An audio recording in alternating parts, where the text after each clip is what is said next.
Shalom, selamat malam Bapak Ibu yang saya kasihi.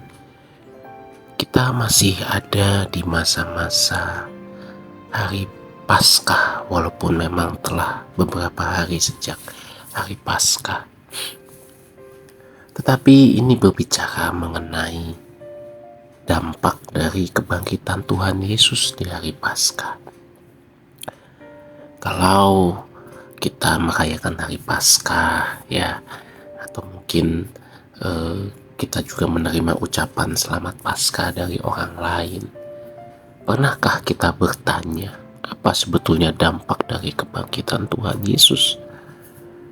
Apa bedanya kalau Tuhan Yesus tidak dibangkitkan? Ya,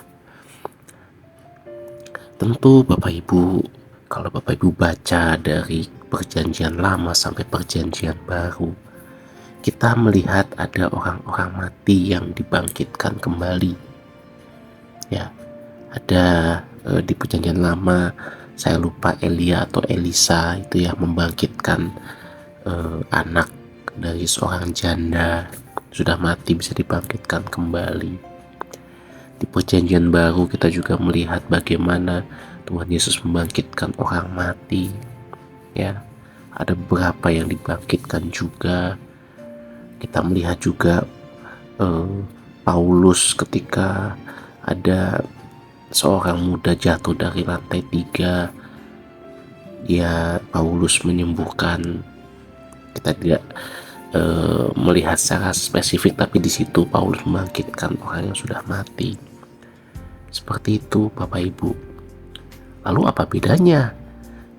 Apa dampaknya dengan ketika Tuhan Yesus bangkit? Dalam kisah-kisah kebangkitan orang mati di perjanjian lama maupun di perjanjian baru, selalu ada orang lain yang menjadi pihak yang membangkitkan. Kalau di perjanjian lama ada Elia atau Elisa, mohon maaf saya lupa ya. Di perjanjian baru ada Tuhan Yesus juga membangkitkan. Tetapi Tuhan Yesus ini ketika dia mati, dikuburkan, dia dibangkitkan langsung oleh Allah Bapa.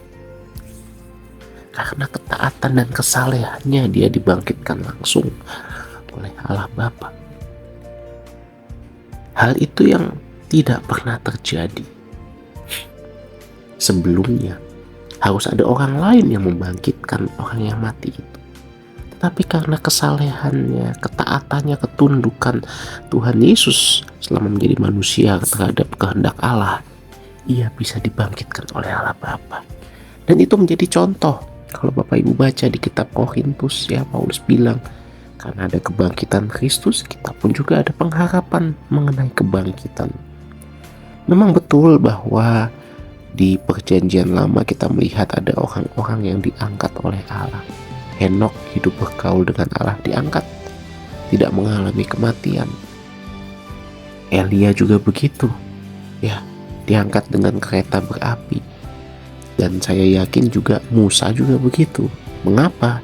Karena ketika Tuhan Yesus dimuliakan di atas gunung, ada Musa dan Elia. Kalau Musa mati, maka harusnya dia tidak bisa ada bersama-sama dengan Elia di atas gunung bersama dengan Tuhan Yesus.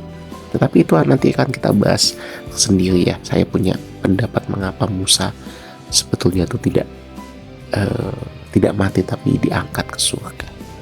Oke, kembali lagi bahwa dengan adanya kebangkitan Yesus, maka kita memiliki pengharapan bahwa kita akan dibangkitkan, mengalami kebangkitan oleh Allah Bapa jika kita hidup seperti Tuhan Yesus hidup, melakukan pekerjaan yang diberikan kepadanya, melakukan kehendak Bapa, hidup kudus, hidup sesempurna mungkin, menyenangkan hati Allah, maka kita akan dibangkitkan. Itu yang kita percayai dalam pengakuan iman rasuli ya, mengenai kebangkitan daging atau kebangkitan orang mati. Dan itu harus menjadi dasar pengharapan orang Kristen. Walaupun saya harus akui, karena banyak gereja tidak mengajarkan doktrin yang benar kepada generasi muda, generasi itu di bawah kita, banyak yang tidak mengerti. Tetapi ini esensial dan ini penting. Bapak Ibu, tidak sederhana makna dari kebangkitan Yesus. Dia meletakkan fondasi iman yang benar kepada Tuhan. Kebangkitannya memberikan kita pengharapan yang luar biasa bahwa suatu saat nanti kalau kita hidup benar, maka kita diperkenankan untuk bertemu kembali dalam kerajaannya yang kekal. Amin. Tuhan Yesus memberkati.